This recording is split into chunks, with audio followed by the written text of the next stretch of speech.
What's going on, everybody? Thanks for joining me for another episode of the show. You know, my guest today, I truly don't know where to start when it comes to describing her. She's got a bachelor's degree in biochemistry. She's a blogger, a podcaster, a teacher of blogging and social media strategy at a college, an entrepreneur, an author, and a group fitness instructor. And I'm sure there's probably a few other things that I either left out or I don't yet know about. But we're going to find out all about her. So let's just dive right in. Please welcome Karen Swyszcz. Karen, welcome to the show. I have been super excited to get you on here, so I'm glad we finally made it happen. Yeah, I'm really glad to be on the show today. Thank you so much for having me. It's my pleasure. My pleasure. Now, I read through your bio and some of your story, and I've read some of your blogs, and I've listened to some of your podcasts. But the first thing that I have to ask you is I need you to explain to my listeners how someone who has a bachelor's degree in biochemistry goes from that to doing podcasts and blogs and things of that nature that don't have anything to do with biochemistry. Yeah, I always joke to people that my degree is a fancy piece of art that hangs in my parents' living room. So it was one of those things growing up. My parents really stressed about education, you know, like going to school, get a degree, get a job. And so I originally applied for engineering, but then I realized I don't like it. I wasn't really doing well, the stress of, you know, being away from school and a heavy workload, but it was more out of like panic, like, okay, well, I don't want to do this. Rather than in hindsight, taking a year off to figure out what I wanted to do. I just thought, okay, well, I can transfer some credits over. I'm going to go into science, and then realized quickly that I didn't want to do that either. I didn't like working in the lab. And I didn't like any of the topics that were being covered, but I thought, okay, you know what? This is getting quite expensive. I'm just going to finish the degree to like please my parents and just kind of get it over with. Excuse me. So the thing was, though, when I was a kid, I really enjoyed a lot of the creative stuff. So I wrote a lot of poetry, I wrote a lot of stories, I did a lot of reading. And it was just one of those things where growing up or at that time, like pursuing something in the creative field, it wasn't seen as like a viable job opportunity. So I thought, like, right, okay, I'll just keep it as a hobby. So I actually got started into blogging when I was working for the government. So it was kind of like a way for me to escape. It was a creative outlet. And at that time, I wasn't really liking my job. So I would spend, you know, some time during evenings and weekends, like blogging. And then originally it was a way for me. I thought like, oh, I can make money, but I realized obviously when you start something, you don't expect to make money right away from it. So, but I decided that I really liked it because it helped rekindle my love for writing, and I found I learned more skills, was able to connect with people, and it actually provided a lot of stepping stones to get to where I am today. So from the blog, I used that as leverage and put it on my resume, and you know, applied to startups just because I was looking for a challenge. And unfortunately with the government, there wasn't a lot of challenge for me. I was met with a lot of red tape. So I ended up working for a startup for a year and a half, and that was really great. Learned a lot, kind of was thrown into the fire, but then got let go. And instead of looking for other jobs, I decided that I wanted to work on my own thing. So I actually ended up doing consulting for the past few years, like helping people with their blogs and social media. And that also led to teaching at a college. Like they actually had like blogging courses and social media courses. So it's kind of interesting to share my experience and to teach people. Because like at the time when I first started blogging, I don't recall there ever being any like formal courses or like a formal type of education. Right. So it's really interesting to see that these things such as like blogging, social media, and podcasting, like courses are being offered not only from accredited institutions, but like a lot of people are creating online courses to teach people how to do these things, because everyone else is seeing that the potential blogging and podcasting has, because you can reach a lot of people, you can you know, just share your voice and connect with a lot of people too. Yeah, it's really powerful. I mean, I myself, when I decided that I was going to start T2 Nutrition and actually do this for a living, I realized very quickly that as a nutritionist and a trainer, when you're working with people one-on-one in person, you can only help so many people in the course of a day, in the course of a week, in the course of a year. And, you know, my mission is to wipe out obesity and type 2 diabetes because they're both 100% preventable. And I realized that me using the strategy of working with people one-on-one wasn't really going to get the job done. Do I still work with people one-on-one? Sure, because I love that. But I needed to be able to have some sort of platform that would amplify my voice, so to speak, and be able to reach a wide range of people all at once rather than just, you know, basically just doing it hour by hour. Mm-hmm. Yeah, for sure.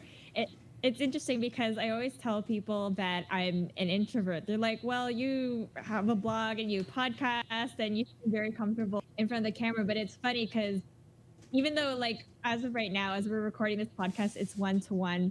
I know that it's 1-to-many, but I think if I was to, like, see everybody who was watching, then that's when the nerves would come in. So I kind of like this and that it's a 1-to-1, but I know obviously like the end product is 1-to-many. Right, exactly. Now, have you dabbled in, I mean, I know you actually teach social media and blogging and social media strategy and stuff like that. Have you dabbled in live video yet? I've done like Facebook lives and Instagram lives, but and I do know the importance of it, but to be honest, like I don't really like doing it. That's what I was gonna say. With you feeling the way you feel about having all those people out there, I was very curious to hear if you had dabbled in it, because that was one of the things, like we were talking before we started recording. One of the sources that I have found that has taught me a whole lot about doing this whole podcast thing and live video and all these things is Live Streaming Pros. And they actually did a challenge last month where they created a Facebook group, and everybody that joined this challenge went in there and they gave you a different mission every day, and you had to go live every day. And you every day for the entire month, and you would go through all these different missions, and the missions were designed. It was really strategic, and it was really interesting because the missions were designed from day 1 to day 30 to literally just open you up. I saw many people in this challenge that were just like, the first time they were on camera, they were like this and they talked real low. And then the next thing you know, by day 30, they're sitting up and they're bright and they're energetic and they're not afraid of the camera. And it was just really, really interesting to see. And, you know, when you were talking there, I just had to touch base to see if you'd messed with the live video, because you're right. It is a powerful thing. I do it. I'm still not great at it. You know, I'd much rather sit in one-on-one with a podcast, but I guess you just have to look at the camera and say, okay, I'm talking to one person, just like I'm talking to you today. Yeah, for sure. Actually, like the challenge that you mentioned, it sounds really interesting. Like maybe I should look into that to kind of just, again, being consistent, constantly pushing myself outside of my comfort zone and find like, okay, after having done it for like 30 days now, I'm used to it. Yeah, it's a breeze. But you see the concepts behind it, and what I found the most interesting in what I do with trying to teach people about proper nutrition and, you know, fitness and things like that, is that the concept of, you know, putting somebody in that environment where they made a commitment that they're going to do this, this, and this, and just watching the progress happen, it's phenomenal to me. I've actually been kicking around some ideas of going outside of the traditional boot camp type setup that a lot of fitness professionals use, and just do something like that with nutrition.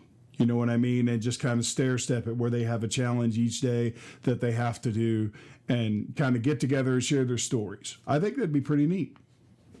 Yeah, for sure. And I think like given, the current situation we're in right now, like doing those challenges would be very motivating and help Yeah. like connect people to each other. Absolutely, absolutely. So now the podcast starts. Now I have to tell you, even though you kind of broke my heart when you told me that it has absolutely nothing to do with pork products, when I saw that your blog was when I saw the blog was making the bacon, that made sense to me. It was about finance and things of that nature. But then when I saw your podcast name, the Bacon Bits and Bites podcast, yeah, I was like, okay, this girl's into bacon. She's into keto. She's into all these things. I got to reach out and talk to her. And then you kind of broke my heart. But why don't you tell us a little more about how the initial things that you were doing with your blog and how that transferred over time into the podcast? Yeah, so I had been blogging for quite some time. And the funny thing is, though, I had been meaning to do a podcast for the past 4.5 years, but of course it's one of those things that I never got around to. But it was funny because in 2015 I was pretty much set. Like I had a graphic designer do the cover art, I bought the equipment, and I was starting to record the intro, but unfortunately things got put on the back burner. And it was so strange that last year I was trying a lot of different things, kind of hit a wall with my business, but I don't know, I guess maybe like some kind of fire lit inside me. I thought, okay, screw this. I'm going to do this podcast and I'm going to launch it. And thankfully, it ended up working out. So now I feel there's a little bit more traction this year, kind of like more consistent, reaching out to people. People are reaching out to me, which is really nice. Because it's funny, I guess maybe it's one of those things when they say like timing is everything, or maybe back in 2015, it wasn't the right time because I had originally thought I wanted to do the podcast about blogging and business. But now that my interests have shifted a little bit, I'm kind of glad it worked out. And now that the podcast is kind of more about business, entrepreneurship, but also like technology and just interviewing some tech startups. Right. Okay, so now for people, because what I want to go back and touch on something that you said there, that right now podcasting's been big for a number of years, but more people are getting involved in it for a lot of reasons. They're starting to see the value in it, just as I did. What would you say to anybody that's just getting into the podcast space and wants to start one?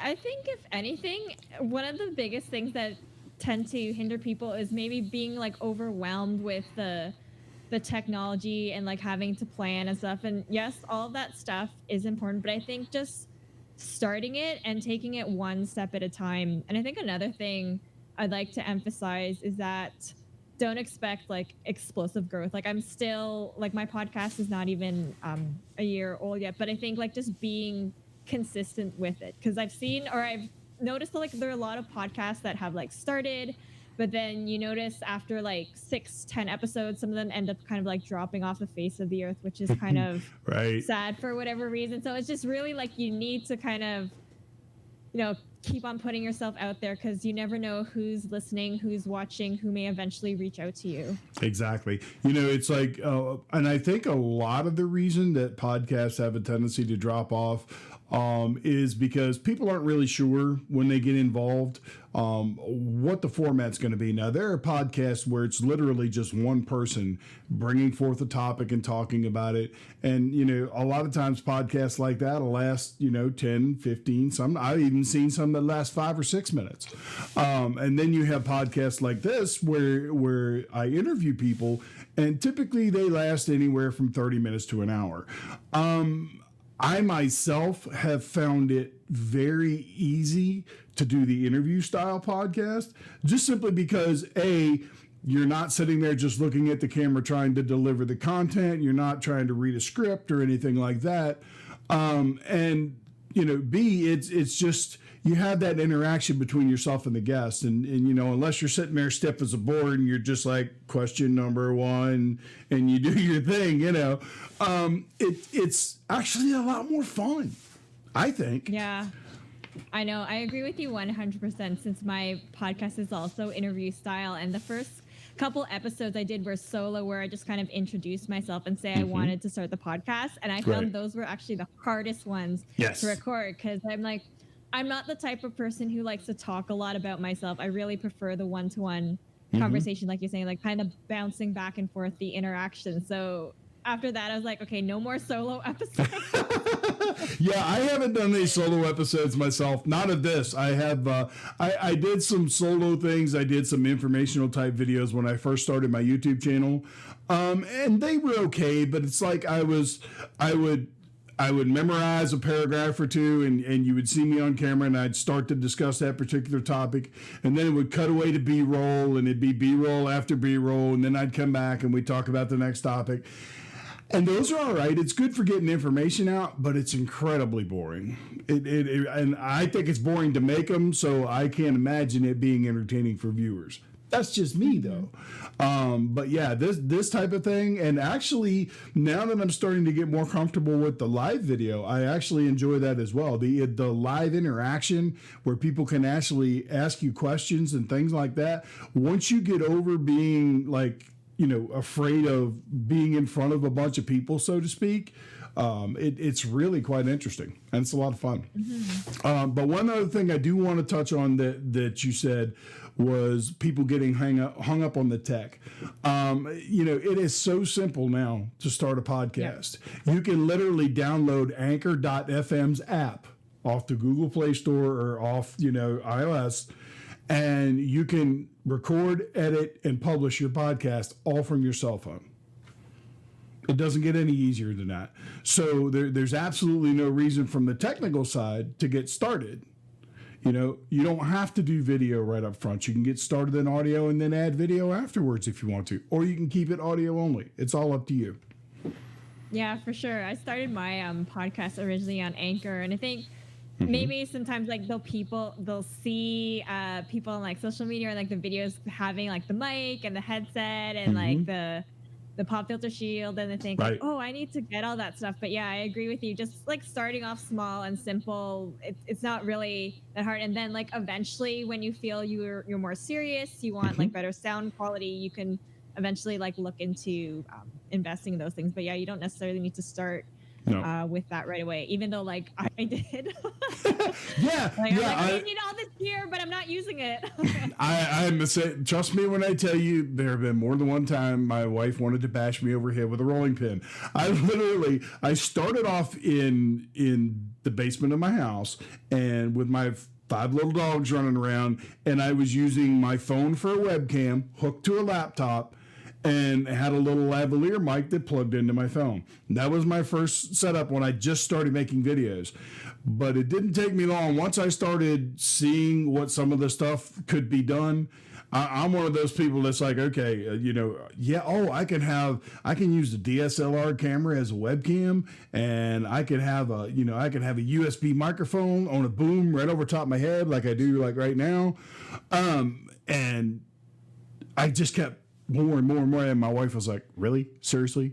And then the next thing you know, I took over what used to be our spare bedroom for our grandkids, and now the grandkids sleep on the couch because this is my podcast studio.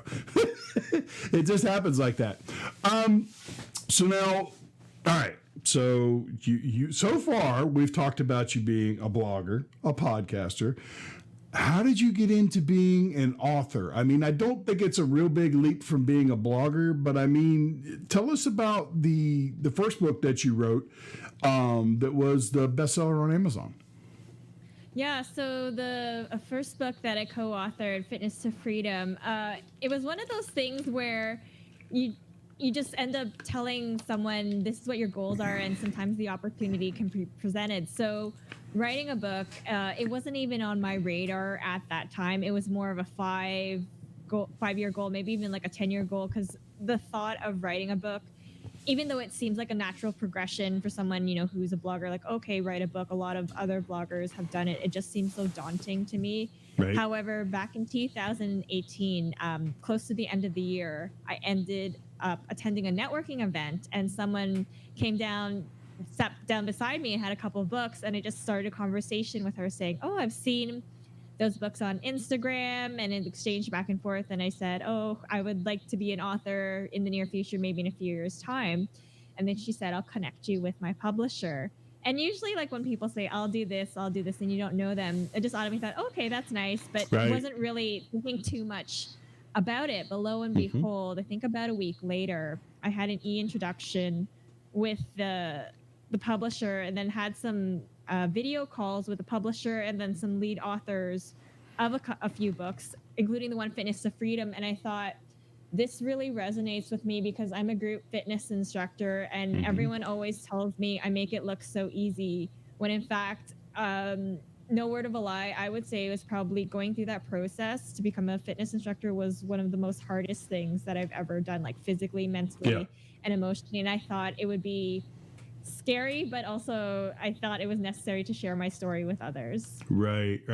And yeah, I mean, most people don't understand that people who become like certified as fitness instructors, personal trainers in general, as you know, in my case, as a nutrition expert, there is a lot of study, there's a lot of due diligence, there's a whole lot of time and effort that's put into acquiring these accreditations, and we do it for a reason. I myself, I don't know about you, I can't speak for you, but I myself, it's like every time there's a new study or something coming out, I'm reading about it. I want to learn more and more. I think, to me, the more I learn, the more I know about nutrition and how different macronutrients work in the body and things of that nature, the better equipped I am to help the people that I'm working with. Yeah, for sure. Like, I think given what we do, it's like a combination of like education, but also like motivating people, because unlike you and I, a lot of people see it as more of a chore and like, oh, I don't want to do this. But for me, especially like during these times, I'm not currently teaching right now, but I have made it like part of my routine to work out like at least every other day, because I feel for me, it's helped manage like my stress levels. Oh, yeah, absolutely. I mean, in my case, with coming off of being extremely overweight, I weighed over 400 pounds, and, you know, transitioning out of that and managing to basically reverse my type 2 diabetes and things of that nature, it's really, really important that I constantly stay moving as much as possible. And right now, you know, like you said, given the conditions we're in, like the gyms are closed. I personally don't have any like gym equipment here at my house. I have like an exercise bike that I can hop on and ride. I got 2 flights of steps that I can walk up and down. But other than that, that's about it. But it's, you can do push-ups, you can do sit-ups. There are all different types of things you can do to just keep moving. And that's one of the most important things in all this. The sedentary lifestyle is extremely difficult on the body. You know, most people don't realize that when you're sitting down for an extended period of time, you know, you have 3 times the amount of your body weight stress on the lower part of your spine. You know, that's why you see I know. Yeah, that's why you see the innovations of the standing desks and things of that nature. It's so people can get up and move. Yeah, for sure. And, you know, it's like the saying goes, movement is medicine. And it's interesting that you also mentioned you don't have a lot of equipment at home. And I don't either. Actually, like right now, I've been doing a lot of like body weight training. I have one resistance band. That Me too. I forgot about that. Yeah. And I recently got a step, but like the funny thing is one of those things, because I work from home for the most part, so I would always go to the gym as like, oh, a break, I need to get out of the house, I'm just gonna go work out at the gym. I can never work out at home. Never say never, right? So now this is what I'm doing. Although, like, I've been going on walks, and I think eventually when the weather's a little bit warmer, I'll take my bike out. But yeah, it's just one of those things. Like, no, I could never work out from home. And here, trying to look on like Amazon, in hindsight, I should have like picked up those equipment right away. Like they are all gone. Like plates, kettlebells, free weights, bars, everything. Yeah, it was funny when my wife and I have been in this house for almost 3 years now, and when we first bought the house, because I live in a 3-story chalet and I've got a full-size finished basement, I was like, you know what, I want to buy some exercise equipment and put in the basement. So I bought a bench, and I had some barbells and some plates.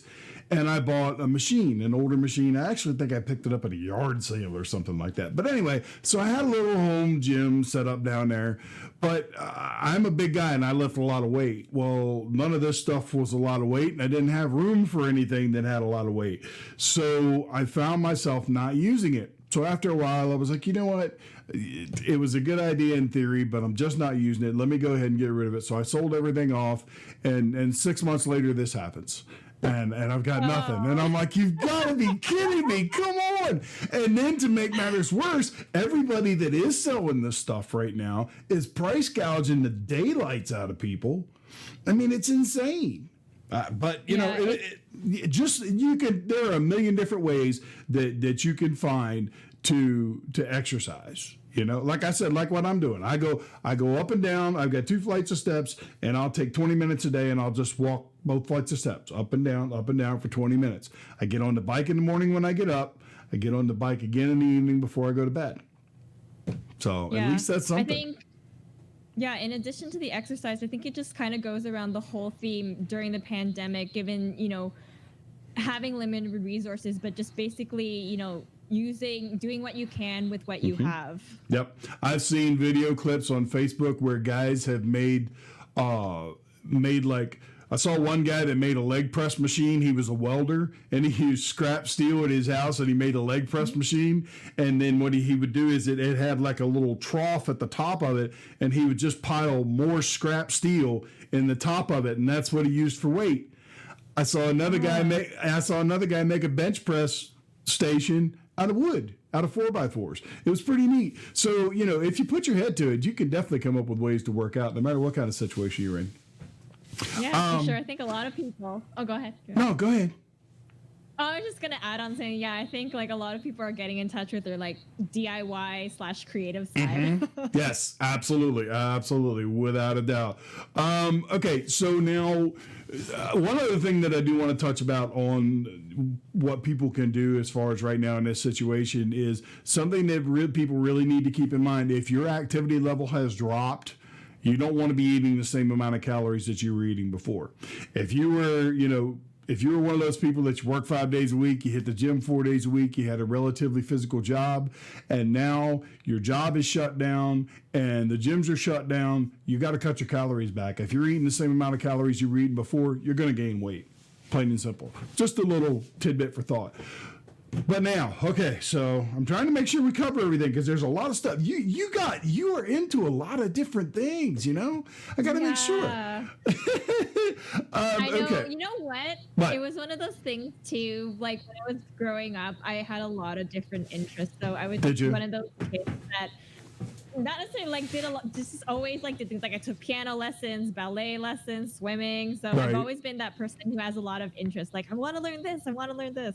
So now tell me how you got involved with teaching social media strategy and blogging at the college. I mean, you touched on it a little bit earlier, but what was the process that actually led you to doing that on a part-time basis, I would assume? Yes, that's correct. And the funny thing was that was no process.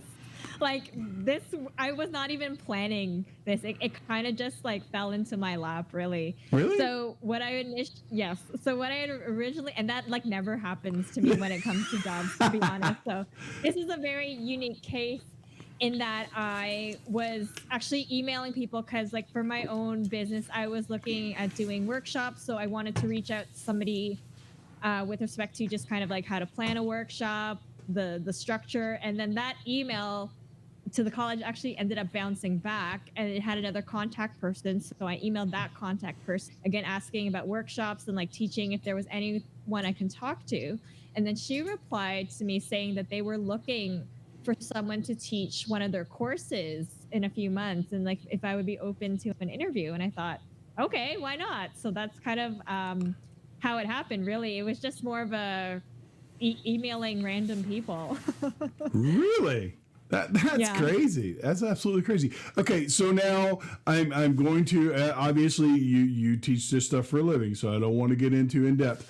But let's give my listeners 3 tips about social media strategy as far as it, like, say they were trying to start a small business. What would be 3 good tips that you could give somebody that was trying to get into social media on the business aspect? I think one common thing that a lot of people do is spread themselves too thin, trying to be on like every single channel. And now the fact that we have like TikTok adding it into the mix, Yeah. I would, I'm not even on TikTok, to be honest, or not yet. I would recommend just choosing 2 to 3 and like focusing your efforts on there. And I guess another tip could be thinking about where your audience would be. Right. And then and it's one of those things where if you try to appeal to everyone, you appeal to no one. Correct. And then the third thing is providing value. And I think especially during this time, during the pandemic, it's completely understandable that businesses need to make money and they need to run. But I think at the same time, too, also being kind of sensitive to the situation and providing value is really important, because your reputation, like, people are going to remember how you were during the pandemic after all of this is over. Right, exactly. So now I've got to ask you, because I have a feeling you're going to know this name when I drop it. Are you a fan of Gary Vee and the stuff that he puts out, Gary Vaynerchuk? I know of Gary Vaynerchuk and I am familiar, but I don't really follow his stuff that much. Yeah, one of the things that you just said, one of the tips kind of really pounds right down into the title of one of his books. One of the books that he wrote was called Jab, Jab, Jab, Right Hook, or Jab, Jab, Jab, Left Hook. Yeah, I don't remember which. But it's exactly what you were just talking about. Giving value, if you provide the value, especially now in a situation where people are sitting around and they're looking for things to watch and they're looking for things that are going to feed their mind and feed their soul. If you're providing value, those people at some point in time highly could, there's a high chance that they could become your customer in whatever it is that you do, because they're like, okay, well, he's provided me or she's provided me all this value for free. What's it going to be like if I start working with them as a customer? And that's a concept that a lot of people don't get. I see a lot of people jumping out into the social media space, and it's like they're immediately just pounding. They're pounding to try to get that dollar. They aren't doing any jabbing. They're just throwing the hooks. You know what I'm saying? I'll give you a real good example. I'm one of the resident coaches in a huge group on Facebook called the Dad Bod Transformation Group. We're over 30,000 members right now. And ever since this COVID lockdown has happened, we have been absolutely inundated with online coaches because their gyms shut down, so they're looking for a way to make money. Guys selling supplements and anabolic steroids. I mean, it's insane. We turn away hundreds of these people a day, and some of them get through, and it's like the first post they make is like, well, this is my website. Go here and I'll sell you this and I'll sell you this and I'll sell you this. First of all, that's not how you build any kind of value between you and a customer, I don't think. And secondly, we don't put up with it in that group, so they immediately get booted out. But I think what you said is super powerful, that you need to be providing value first and foremost. And you don't have to be perfect at it. I mean, I sit here and I stumble and I bumble over stuff all the time. Me too. Yeah, and believe it or not, even though and trust me, if we make any serious mistakes, I'll edit them out. But more often than not, just a little bit, I leave them in, because it makes us human. You know what I'm saying? It makes us more relatable, because people are sitting back and they're watching this content going, well, yeah, I imagine if I was on camera, I'd probably be doing the same thing or worse. It's just a way to draw that line between yourself and the people that are watching you. Yeah, it's funny. I don't know if it's like the camera or like the light being on. It's like sometimes as soon as you see it, you're like, what? Everything just kind of like goes off the side. Right. And it's like, actually, normally I've got a little 10-inch screen. Like, my camera is right here. I can touch it. That's how close it is. And I've got a little 10-inch screen right below it that I normally put the person that I'm talking to right there. So that way, even when it because I always want to look at them, when I'm talking to them, because I try to make it like a conversation. So I found that I had to do that. Otherwise, I'm looking at one of my monitors here or one of my monitors here, and I'm not connecting with the audience. So, but if you do little tricks like that, and just imagine that you're just talking to that one person, even if you're going live, okay? I want to see you going live, because that's powerful stuff. But if you're doing stuff like that, it does something in your brain that says, okay, I'm only talking to one person, so let's just relax and have this conversation. Yeah, exactly. So, all right. So now tell me about this foundation that you co-founded. What's that all about? I wasn't even sure how to pronounce it, so I didn't say anything. I'll let you tell them what it is and what the name of it is. Yeah, sure. It's called a Kaibigan Connection, and it's funny, like, to add on to the long list of things I'm already doing. So, like, what else can I pile on my plate? Right. So last year, it was one of those things again. I had an idea, and it kind of ties back into the whole idea, I think, with a lot of entrepreneurs is when they create their product or service or their community, it's often to find a solution to fill a gap. And for me, it was kind of like curiosity, like growing up. I'm mainly a Filipino background, and there wasn't a lot of multiculturalism growing up at the time in my neighborhood. And I was just talking to another entrepreneur who was also of the same background and just asking, like, wouldn't it be great if we could connect with other Filipino entrepreneurs? Because a few years before that, I had attended an event similar. And I thought, wouldn't this be great if it could be continued within our area? Because I knew within the greater Toronto area, which is where I'm originally from, there were a lot of Filipinos. So we created an event. It was just more of not too much of like a business plan or anything. And we just thought, why don't we like create events, spread the word, see what happens, and like tapping into our networks. And it was really interesting in that, a decent number of people came for an event, like about 30 people. And then people came up to us both online and then offline saying that was a really great event. Thank you for letting us share our story. When is the next event? And then I thought to myself, I wasn't really planning for a next event so much. I was just kind of like, right. let's just try it out. So it was one of those things, one of those ideas where it had a lot of organic growth. So we continued to have more events, continued to partner with people, having different types of events, such as the first one, our inaugural one. It was more about Filipinos in business. Then we had one where Filipinos in the arts. And I felt that particular event was really important in that to highlight that you can pursue something creative and make a living out of it. Right. And so then this year, we've also partnered with industry experts. But it was really interesting in that in the beginning of the year, we had planned out the first 6 months of 2020. These are all the events we're going to do. And of course, COVID hits. But we managed to pivot in that we've been doing virtual events to keep our community engaged, which I think is really important, especially like when you have an in-person community, how to transfer that online, because pretty much everyone is spending the majority of their time online. Yeah, it's amazing. It's like because so many people have had to transfer events and seminars and all these different things into the virtual world.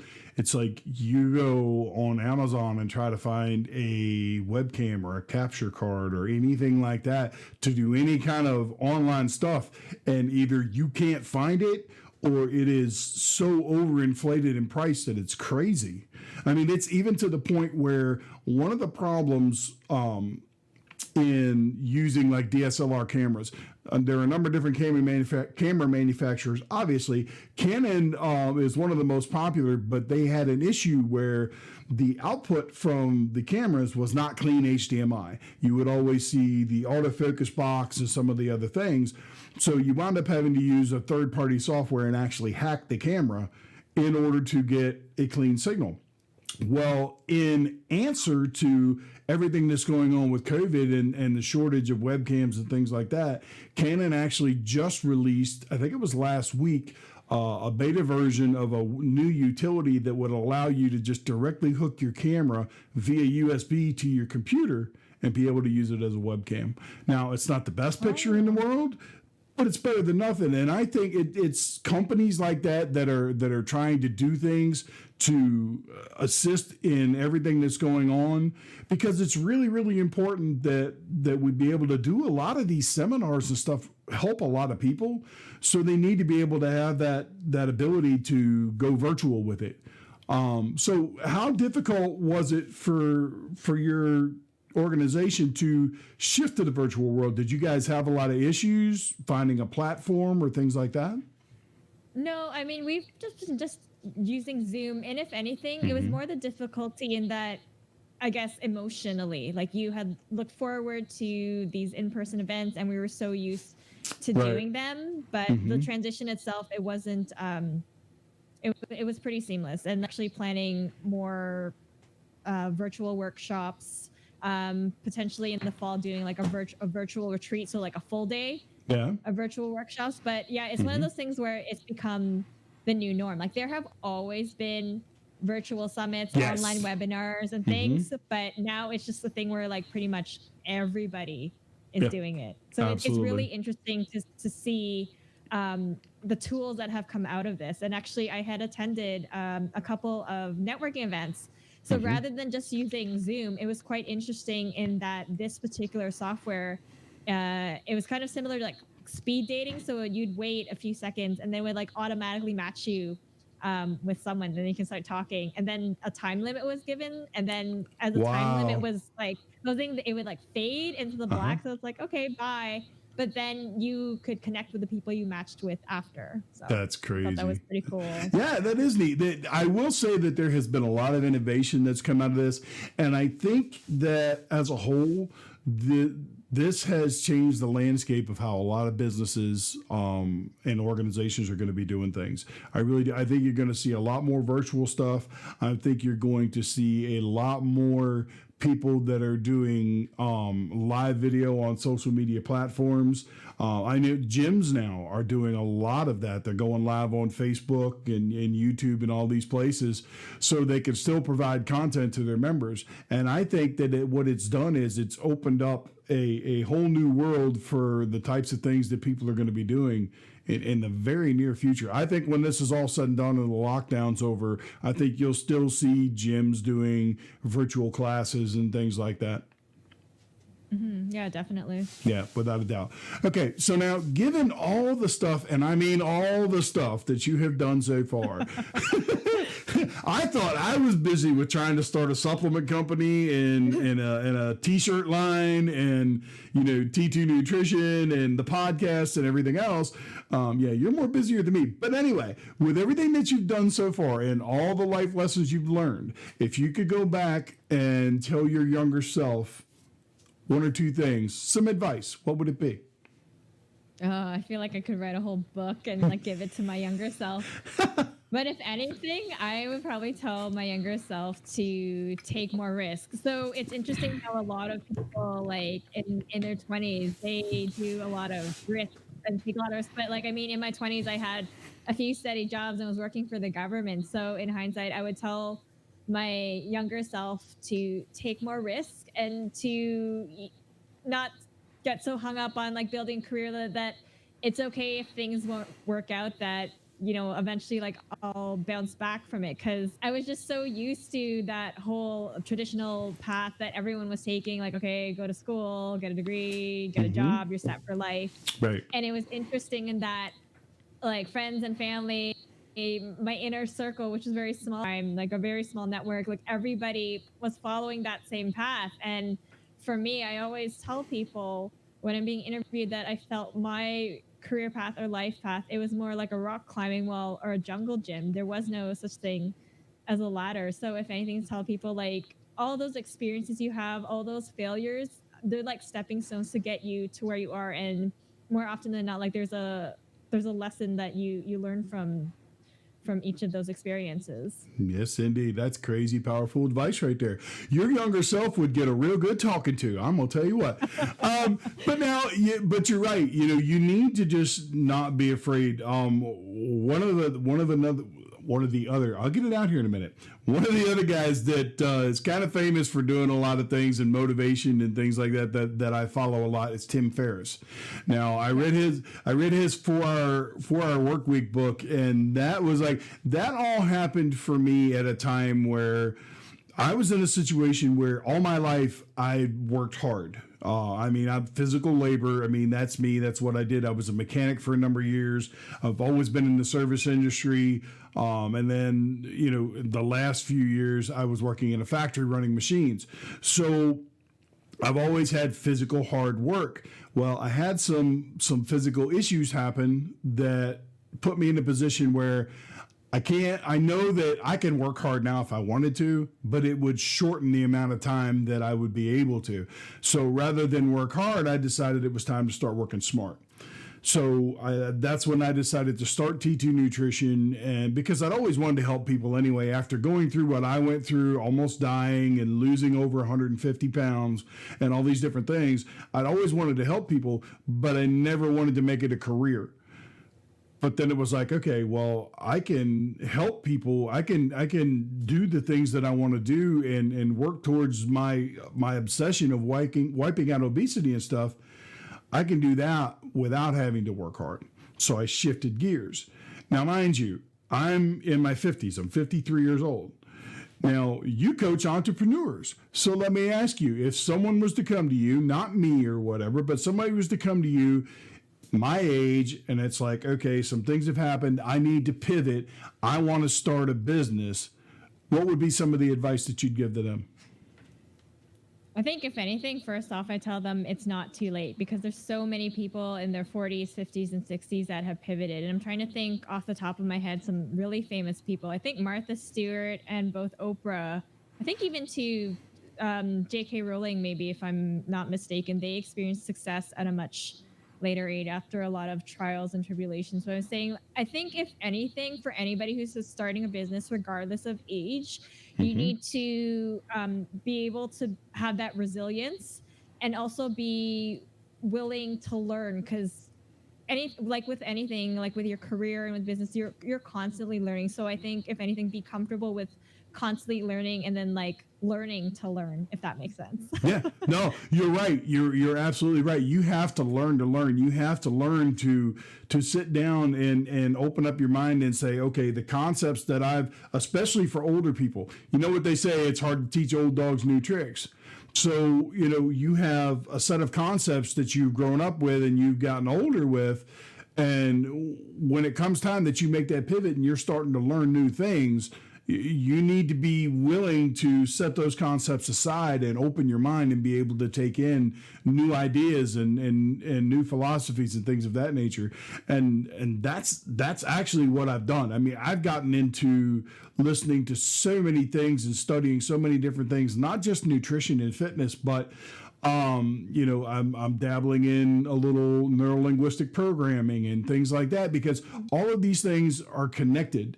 I just recently did a podcast with a guy who's actually has a master's in psychology, and he does hypnotherapy, and he does NLP and stuff like that. And it's just amazing how many correlations you can draw between the mind and the body. Well, at the end of the day, I'm all about improving people's health, well-being, and fitness. So if I know a little more about what goes on up here, maybe I can help what goes on in here. Does that make sense? Oh yeah, for sure. No. Okay. So now, all right, now I've got it because you do dabble in the health and fitness industry. I have to ask you a question that I ask all my people to come on the show if they have anything to do with health and fitness. And this will be the last question that I ask you for today.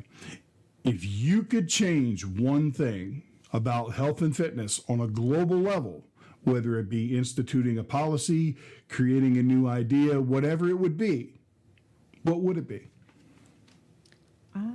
This is a good question. I wasn't prepared for this. I know, I didn't tell you. I'm sorry.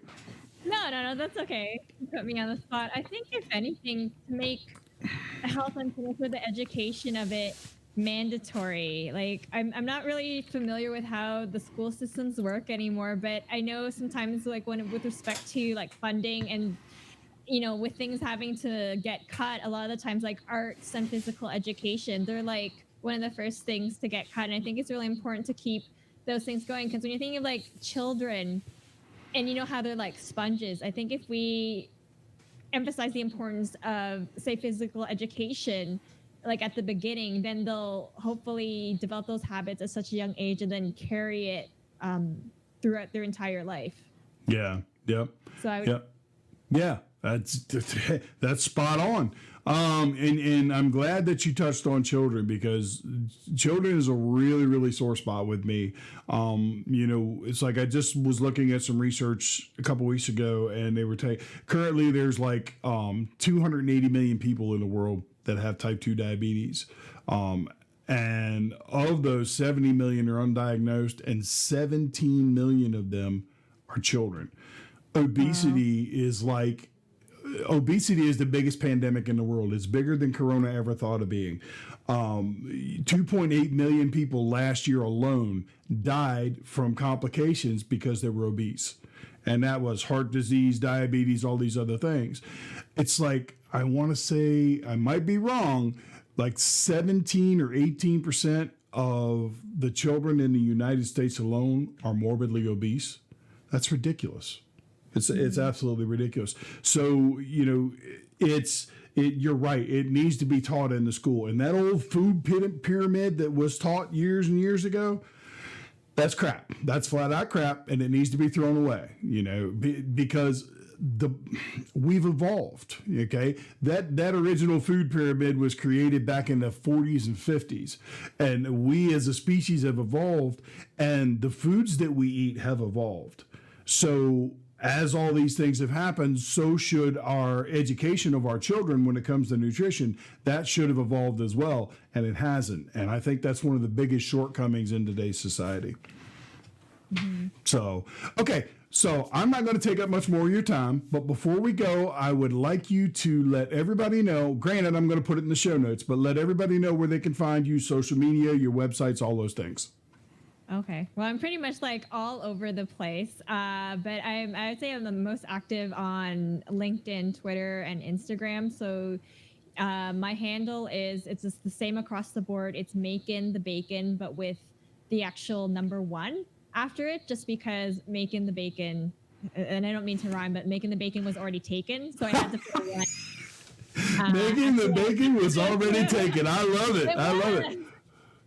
So I had to ask the person. I asked the person on Twitter who had Making the Bacon, which was an inactive account, and it had the default picture. Remember, like on Twitter, it's the egg before you put it. So I messaged them saying like I was potentially willing to purchase that account if if the price was reasonable, but unfortunately, no response. So I thought, okay, you know what? I can't wait for you. I'm just gonna add 1 to everything. So trying to be consistent across the board.